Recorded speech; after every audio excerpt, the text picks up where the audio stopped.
Di kota kecil pinggir laut, sebuah pemandangan luar biasa muncul setiap pagi. Sosok mungil seorang gadis kecil berjalan dikelilingi 6 ekor anjing gembala Jerman yang gagah. Tanpa tali kekang, tanpa teriakan perintah, hanya bisikan lembut dan isyarat halus dari jemarinya. Anjing-anjing besar itu mengikuti dengan penuh kepatuhan, menciptakan formasi pelindung yang sempurna di sekeliling sang gadis. Dalam keheningan pagi yang berkabut, mereka bergerak bersama dalam harmoni yang mengundang decak kagum sekaligus bisik kekhawatiran. Tidak ada yang tahu bahwa di balik pemandangan menakjubkan itu tersimpan kisah tentang kehilangan mendalam, ikatan tak terpatahkan, dan rahasia kelam yang akan mengubah seluruh komunitas kota Hyannis selamanya. Pagi itu kabut tebal menyelimuti Main Street di Hyannis, saat sebuah pemandangan luar biasa muncul. 6 ekor anjing German Shepherd berjalan bersama dengan langkah serasi. Tubuh mereka yang kuat bergerak naik turun secara ritmis. Mata mereka yang waspada menatap lurus ke depan, tanpa tali atau kekang, murni energi yang terkontrol dalam gerakan. Orang-orang yang melihat menengadah penasaran, ingin tahu siapa pemilik anjing-anjing hebat itu. Suara bisik-bisik berubah jadi desaan kaget saat mereka melihat siapa pemimpinnya, bukan pelatih profesional atau polisi, tapi seorang anak kecil. Gadis kecil yang baru berusia 6 tahun. Tubuhnya yang mungil tampak begitu kontras di antara anjing-anjing besar di sekelilingnya. Tapi mereka bergerak melingkar di sekitarnya dengan penuh perlindungan, mengikuti perintahnya yang nyaris tak terdengar. Hanya dengan bisikan pelan atau gerakan kecil tangannya, anjing-anjing itu langsung patuh, berhenti atau berjalan dengan sempurna. Ada yang aneh di sana, gumam Elena Perez sambil menyipitkan mata curiga, melihat pemandangan itu dari jendela rumah Viktoriannya yang anggun. Enggak mungkin anak kecil bisa ngatur anjing-anjing sebesar itu. Percaya deh, pasti ada sesuatu yang enggak beres di rumah mereka. Tanpa sepengetahuan orang-orang di sana, kecurigaan Elena akan segera memicu serangkaian kejadian yang membuka rahasia jauh lebih dalam dan mengejutkan daripada yang pernah dibayangkan penduduk Hyannis.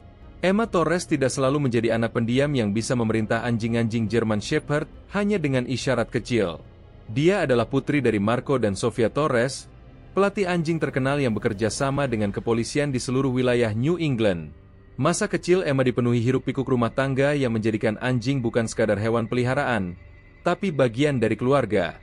Bakat luar biasanya mulai terlihat sejak usia 3 tahun, ketika dia bisa menenangkan anjing penyelamat yang paling sulit hanya dengan sentuhan lembut.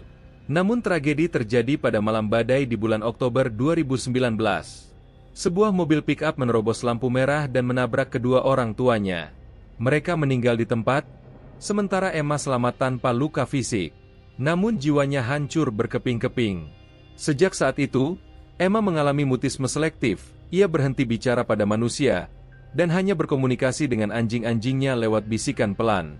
Dokter kemudian mendiagnosis Emma dengan autisme ringan yang menjelaskan kenapa dia bisa punya ikatan begitu dalam dengan anjing-anjingnya dan kesulitan berinteraksi dengan orang lain. Setelah itu, Emma diasuh oleh kakek dan neneknya, Ricardo dan Mariana Torres, di rumah tua mereka di Cape Cod, Hyannis. Di usia 74 dan 72 tahun, pasangan lansia itu menghadapi tantangan besar, merawat cucu yang masih trauma dan memelihara 6 ekor anjing German Shepherd yang sangat terlatih. Max, Bella, Duke, Luna, Shadow, dan Rex.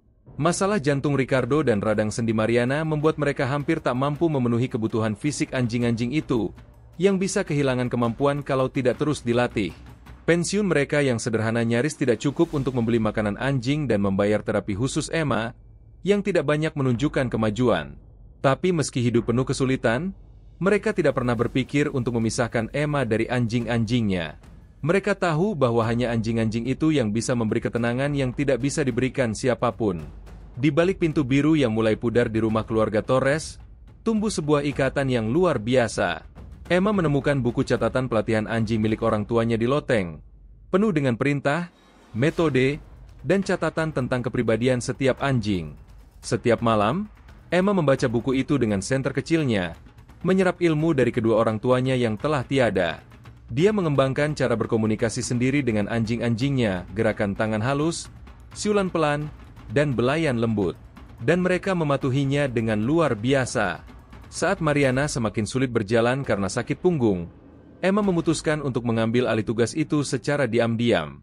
Suatu pagi yang sejuk, dia mengikat tali semua anjing ke sabuknya, turun dari beranda, dan memulai langkah yang nantinya akan mengundang kekaguman sekaligus kecurigaan dari warga di kota kecil pinggir laut itu.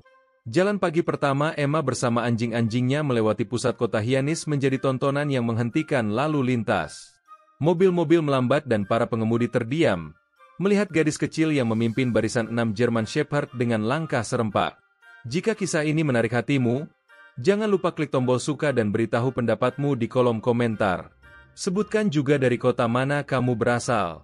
Dukunganmu sangat berarti bagi kami untuk terus menghadirkan kisah-kisah menginspirasi seperti ini. Max, yang paling besar dan beratnya hampir 40 kg, berada di depan. Emma nyaris tak terlihat di antara tubuh-tubuh besar penuh bulu dan otot itu, tapi dia berjalan dengan tenang dan fokus. Sepatu cats merahnya sesekali terlihat di bawah lautan kaki yang bergerak dengan serasi. Awalnya dia hanya melewati jalan kecil dan taman yang sepi, tapi seiring waktu kepercayaan dirinya tumbuh. Di minggu ketiga, Emma sudah memiliki rutinitas pagi yang membawanya ke Main Street saat toko-toko mulai buka. Warga pun mulai menyesuaikan jadwal pagi mereka, agar bisa menyaksikan pemandangan luar biasa itu. "Kamu lihat itu," seru Frank Delan, pemilik toko perkakas lokal kepada siapapun yang lewat sambil membuka pintu tokonya. "Anjing-anjing itu lebih nurut sama anak kecil itu daripada anak remajaku nurut sama aku." Dan dia bukan satu-satunya yang terkesan. Banyak yang merekam dengan ponsel mereka. Video-video Emma memimpin barisan anjing cepat menyebar di kalangan warga, menunjukkan bagaimana dia bisa mengatur mereka dengan mudah hanya dengan isyarat kecil dari tangannya. Dia bisa membagi kelompok itu, 3 anjing ke kiri, 3 ke kanan, lalu menyatukan mereka kembali di tikungan berikutnya tanpa ada tali yang kusut. Di perempatan, anjing-anjing itu langsung membentuk setengah lingkaran pelindung di sekeliling Emma, tetap fokus sampai dia memberi isyarat untuk jalan lagi. Awalnya, kekaguman orang-orang menutupi rasa khawatir. Para turis ingin berfoto dengan si pembisik anjing dari Hyannis, meskipun Emma jarang merespons dan tetap fokus pada anjing-anjingnya. Para pemilik toko meletakkan mangkuk air di depan pintu, dan bahkan petugas James Connelly yang mulai mengikuti dari jauh untuk memastikan semuanya aman, akhirnya jadi penjaga tidak resmi Emma. "Selama 20 tahun saya jadi polisi, belum pernah saya lihat anjing yang terlatih seperti itu," kata petugas Connelly pada rekan-rekannya di kantor. "Kita semua bisa belajar sesuatu dari anak itu." Warga mulai menunjukkan dukungan pada Emma dengan cara sederhana. Toko roti langganan menyimpan biskuit berbentuk tulang khusus untuk anjing-anjingnya, dan kafe Capcot Coffee membuat coklat panas spesial untuk Emma, yang diambil neneknya sambil menjelaskan bahwa Emma tidak nyaman menerima hadiah dari orang asing. Namun, dari balik tirai tipis di rumah gaya Victorianya di Elm Street, Elena Perez mengamati ketenaran Emma dengan tatapan curiga. Sebagai mantan kepala sekolah dan sosok yang merasa dirinya penjaga moral kota, ia merasa berhak menilai bahwa situasi ini tidak normal. Ia mencatat dengan teliti berapa lama Emma berjalan tanpa pengawasan setiap hari, sekitar 45 menit dan merasa terganggu. "Di mana walinya selama ini?" tanyanya pada suaminya. Meskipun sebenarnya ia hanya ingin mengeluh, bukan mencari jawaban. "Itu sembrono. Anak kecil jalan-jalan sendiri dengan anjing sebesar itu bisa berbahaya buat dia atau orang lain," tegasnya. Perasaan ini mulai diamini oleh segelintir warga lainnya.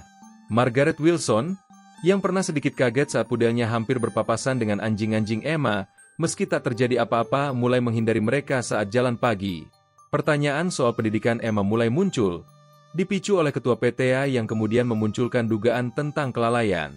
Ketidakhadiran Emma dalam acara lomba telur Paskah makin menambah gosip bahwa dia aneh atau punya masalah. Melihat situasi ini, Nyonya Perez mengadakan acara mingguan bernama Ngopi Bareng Warga Peduli di teras rumahnya yang luas. Di sana, warga berdiskusi soal kondisi Emma, anjing-anjingnya, dan para kakek nenek yang menurut mereka sudah kewalahan merawatnya. Perpecahan di komunitas mencapai puncaknya saat rapat Dewan Kota Hyannis di bulan Mei. Meskipun agenda resminya membahas aturan penggunaan tali anjing di pusat kota, semua orang tahu topik utamanya adalah Emma Torres dan anjing-anjingnya. Balai kota yang bersejarah itu penuh sesak, sampai orang-orang yang datang terlambat harus berdiri di sepanjang dinding dan bahkan meluber ke lorong. Wali Kota Williams, yang sudah tahu bahwa rapat ini akan panas, berusaha memimpin jalannya diskusi dengan tegas saat warga berbicara satu persatu di depan mikrofon. Miguel Gallardo, pemilik restoran lokal, menggulung lengan bajunya hingga tato di lengannya terlihat, lalu berkata, "Saya sudah jalankan restoran di Main Street lebih dari 15 tahun. Anjing-anjing itu menarik perhatian. Banyak orang makan di teras saya cuman untuk berharap bisa lihat mereka lewat. Jujur aja, mereka lebih sopan daripada banyak orang yang saya temui tiap hari. Ucapannya langsung mendapat tepuk tangan dari satu sisi ruangan. Sebaliknya, Dian Fuller, sambil memeluk tas tangan mahalnya dengan erat, menyampaikan kekhawatirannya dengan nada cemas. Cucu saya jadi takut anjing gara-gara pernah digigit tahun lalu. Apa adil kalau dia harus berhadapan dengan 6 anjing besar tanpa tali waktu jalan ke perpustakaan? Bagaimana dengan keselamatannya? Selama lebih dari 2 jam, warga saling beradu argumen. Tidak hanya soal aturan tali anjing, tapi juga soal pandangan mereka yang lebih dalam tentang pola asuh anak, rasa aman, kebiasaan lama, dan perubahan zaman. Meski diskusi berlangsung sengit, tidak ada perubahan pada peraturan kota, tapi garis pemisah antar kelompok warga sudah sangat jelas. Surat kabar Hyannis Oracle menerbitkan 2 editorial yang saling bertentangan, dan bagian komentar di situs mereka dipenuhi debat sengit antar pembaca. Di SD Seaside, tempat seharusnya Emma duduk di kelas 1, anak-anak menciptakan permainan baru bernama Emma dan anjing-anjingnya. Mereka bahkan berebut siapa yang akan berperan sebagai Emma saat bermain. Di tengah semua kegaduhan itu, Emma sendiri tampak tak terusik. Dia tetap tenang, hanya berinteraksi dengan makhluk-makhluk yang dia anggap sebagai keluarganya. Dia tidak tahu bahwa dirinya kini menjadi pusat dari konflik yang makin panas. Sebelum kita melanjutkan, saya mohon Anda untuk menyukai video ini dan subscribe channel kami. Dukungan Anda sangat berarti bagi kami untuk terus menghadirkan kisah-kisah inspiratif seperti ini. Terima kasih banyak. Setiap hari, Emma berjalan seperti bayangan di kota yang mulai terbelah. Semua mata tertuju padanya, tapi bukan untuk menyapanya, mereka hanya melihat ke arah sahabat berkaki empatnya dan ke jalan yang terus mereka lalui bersama. Elena Perez sebelumnya tidak pernah menganggap dirinya sebagai seorang aktivis. Sampai sekarang, duduk di meja tulis tuanya yang bergaya klasik, ia menambahkan satu lagi tanda tangan ke dalam petisi yang ia tulis sendiri, ditujukan untuk memastikan keselamatan Emma Torres di komunitas Hyannis. Upaya Elena akhirnya menarik perhatian anggota Dewan Victoria Harrington yang baru saja kalah dalam pemilihan wali kota melawan Williams. Melihat peluang untuk mendapat keuntungan politik, Harrington secara terbuka memuji warga yang berani menyuarakan isu ini dan berjanji untuk meninjau kembali peraturan terkait. Pesan tersiratnya jelas, wali kota Williams telah lalai menjalankan tugasnya menjaga keselamatan kota. Namun, tidak semua orang terpengaruh oleh kampanye Elena. Petugas Connelly menolak menandatangani petisi karena menurutnya tidak ada pelanggaran hukum yang terjadi. Dr. Stanley, dokter hewan lokal, menulis opini di Hyannis Oracle untuk mendukung kemampuan Emma dalam mengatur anjing-anjingnya. Sementara itu, pemilik toko roti dan kedai kopi di kota mulai menggantungkan tanda bertuliskan, "Kami mendukung Emma," di jendela mereka. Lonjakan perhatian nasional membuat pemerintah lokal merasa harus bertindak.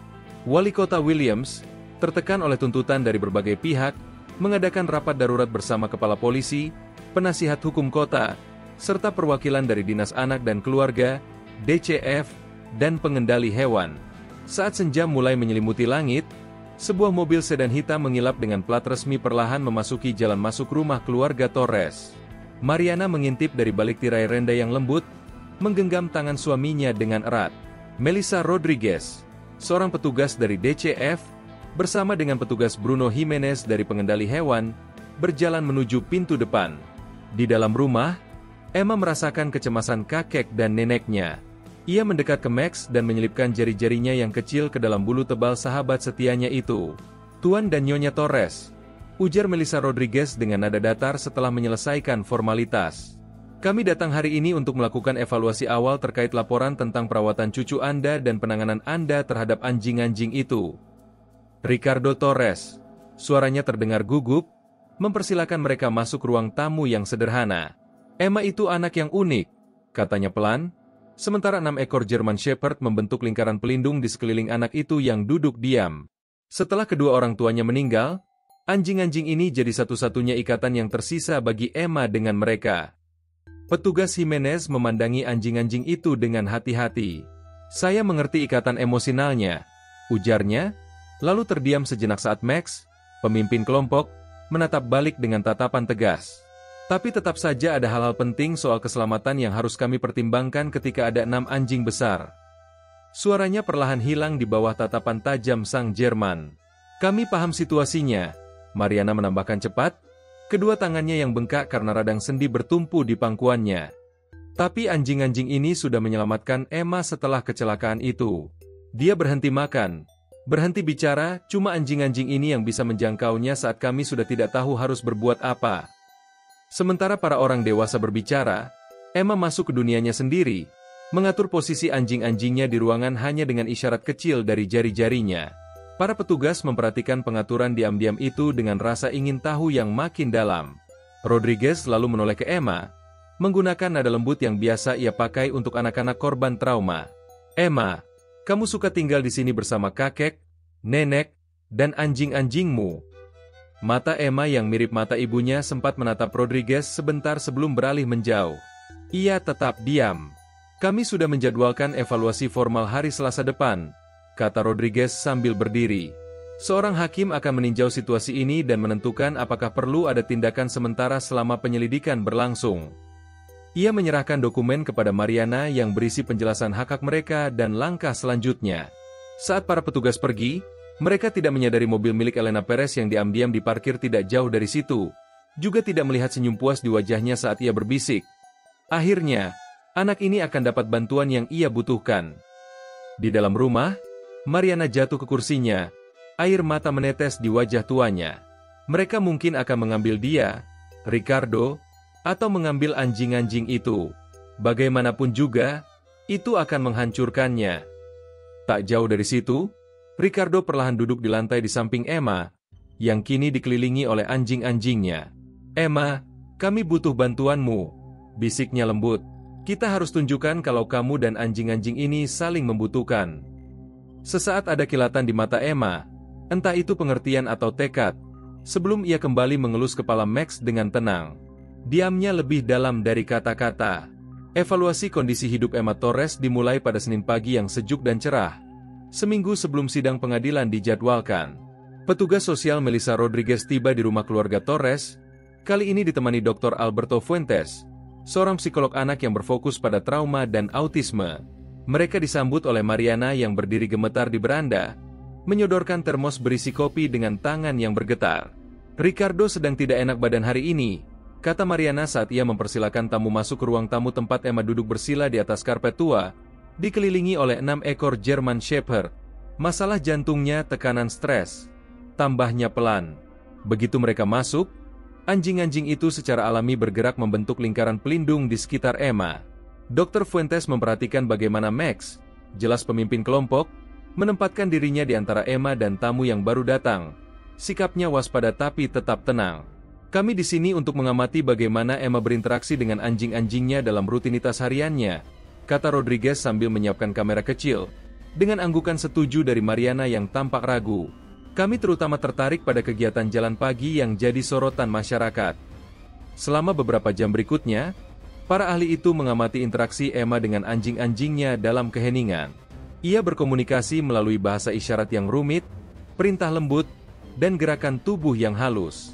Dr. Fuentes sangat terkesan dengan kemampuan Emma menjaga kontak mata dengan anjing-anjingnya, meskipun ia jelas menghindari melakukan hal yang sama dengan orang-orang dewasa di sekitarnya. Ketika bersiap untuk berjalan, Mariana membantu Emma mengenakan jaketnya sambil berbisik pelan, menenangkan. Dia akan ragu kalau orang terlalu dekat, ujarnya pada para pengamat. Anjing-anjing itu bisa merasakan kecemasannya dan akan bereaksi untuk melindunginya. Perjalanan mereka menyusuri Main Street menarik perhatian lebih banyak orang dari biasanya, karena seluruh kota sudah tahu tentang sidang yang akan datang. Rodriguez memperhatikan bagaimana anjing-anjing itu otomatis mempererat lingkarannya setiap kali seseorang terlalu dekat, membentuk perisai alami. Meski diawasi dan dikelilingi oleh kerumunan, Emma memimpin jalan dengan koordinasi yang luar biasa, dan anjing-anjingnya mengikuti perintahnya dengan ketepatan yang mengesankan. Ini sungguh luar biasa, bisik Dr. Fuentes kepada Rodriguez. Kedalaman komunikasi mereka dan kepercayaan yang terbangun itu, jika ikatan ini diputus, dampaknya bisa sangat merusak bagi kondisi psikologisnya. Rodriguez tetap menjaga jarak profesionalnya. Menjawab, kita harus mempertimbangkan kesejahteraan jangka panjangnya. Apakah dinamika ini benar-benar sehat? Atau hanya cara bertahan yang justru menghambat dia untuk sembuh dan bersosialisasi? Bukan hanya para profesional yang menentukan nasib Emma, tapi juga para anjing yang setia melindunginya, warga kota yang terpecah pendapat, dan pada akhirnya, pengungkapan rahasia besar yang mengubah segala persepsi. Penemuan kebenaran tentang malam kecelakaan, kemampuan Max yang istimewa, dan pengakuan Elena Perez terbukti menjadi titik balik bagi seluruh komunitas Hyannis. Jika kisah ini menyentuh hatimu, jangan lupa tekan tombol subscribe, beri like dan aktifkan notifikasimu. Bagikan kepada seseorang yang mungkin membutuhkan pengingat tentang kekuatan ikatan yang melampaui kata-kata. Terima kasih sudah menyimak. Sampai jumpa di video berikutnya di channel Cerita dari Balik Mata. Jangan lupa untuk subscribe agar kamu mendapatkan video kami lainnya yang penuh makna dan inspirasi.